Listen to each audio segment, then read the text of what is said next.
Aloha and welcome back to my kitchen on the Big Island. I'm Jill Justice with Island Girl Eats, and we are continuing on with our work from the Culinary Institute of America textbook, The Professional Chef. We are still working through some basics. So today I am making a basic white sauce. Now, white sauces are great because they can be used as foundations and thickeners for soups and stews and casseroles like macaroni and cheese that you'd make at home. There are two basic types of white sauce. There's the velouté sauce and bechamel. Both of these sauces start with the basic thickening agent known as the roux, but the liquid added is different between the two sauces. So a velouté sauce has stock as the liquid, and a bechamel sauce has milk for its liquid. Today I am making a bechamel sauce, so that's with milk. The ingredients for our basic white sauce are butter, which can be whole butter or clarified butter, flour, all-purpose, milk, a minced onion or some other form of an aromatic that will give it flavor, and salt and pepper.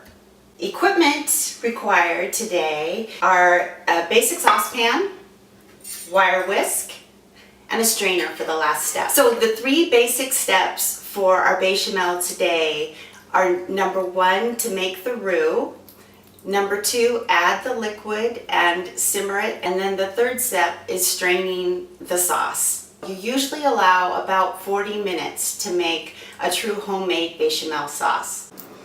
Step one, making the roux, requires melting 2 tablespoons of butter in a saucepan. Now for the white bechamel sauce, we need a blonde roux. And roux come in all kinds of colors that are determined by how long the roux is cooked and therefore how brown the flour butter mixture gets. Obviously for a white sauce, we need a very light or blonde roux. To the melted butter, add 1 tablespoon of finely minced onion. And this is going to cook just long enough to pull the essence or flavor out of the onion. All right, after adding the onions and sweating them for a few minutes, it's time to add 2 tablespoons of flour. And this is cooked over a fairly low to moderate heat, and blending with a wire whisk to just combine the flour and the butter is what you need to do. And then this mixture needs to cook and lightly brown for about 5 minutes. After about 5 minutes of browning the roux, it's time to add in very gradually your liquid. In this case it's our milk, and this is why you need a wire whisk, because it's going to want to lump at first.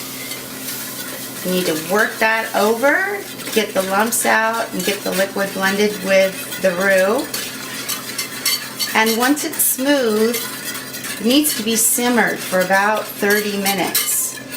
The key to a good white sauce is actually simmering it for about 30 minutes. And what that does is get rid of that raw flour flavor.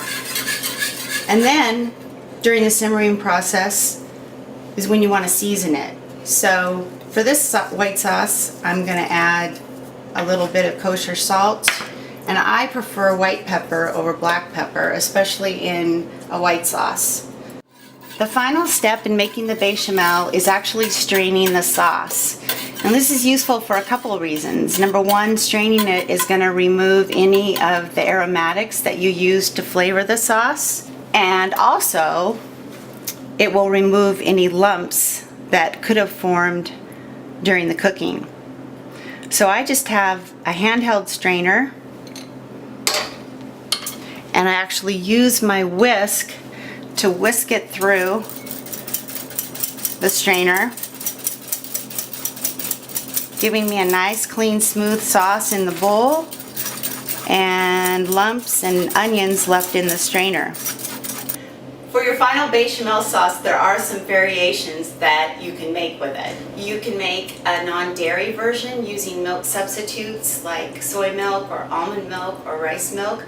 You can also use dairy-free butter products to substitute for the real butter. If you need to be gluten-free, you can use an assortment of wheat-free flour mixes instead of the all-purpose flour. It's a kind of a process of trial and error. I've done several different variations at home. Some of them work well and some of them don't. So I encourage you to try some of the different ingredients in the recipes. So there you have it, bechamel sauce. Now you're ready to create in your kitchen and have a lot of fun with it. I'll see you next time. Aloha.